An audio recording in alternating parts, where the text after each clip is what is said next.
Good morning बच्चों। Good morning sir. कैसे हो सभी? अच्छे। गुड। आज हम लोग गणित में क्या पढ़ेंगे?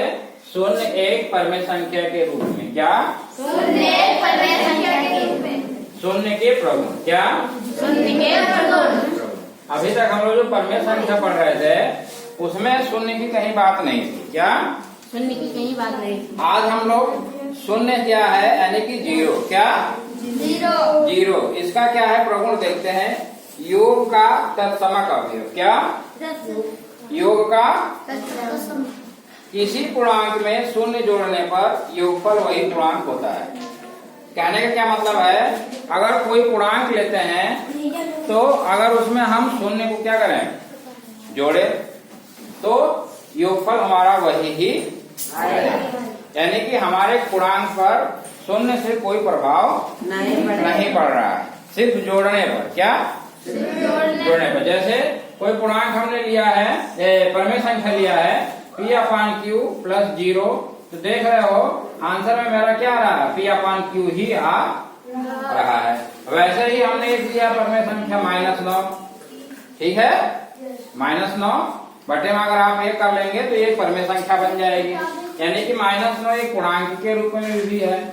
इसमें अगर हमने 0 जोड़ा तो आंसर फिर भी मेरा क्या आ रहा है, -9 ही आ रहा है।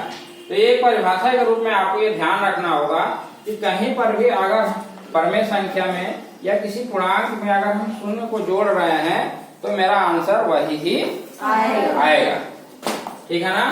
उसी को एक परिभाषित के रूप में आपको लोगों के लिए यहाँ पे लिखा गया है।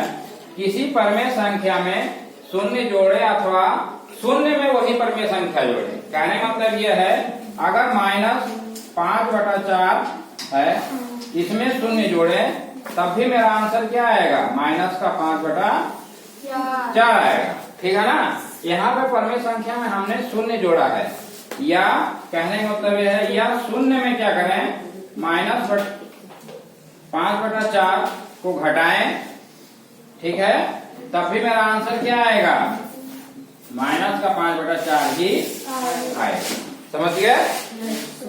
तो शून्य का जो तत्समक अवयव है वो इसका कहने का मतलब ये है, शून्य जोड़े या शून्य को घटाया जाए तो हमारा आंसर पे कोई प्रभाव नहीं आएगा। समझ गए? Yes sir.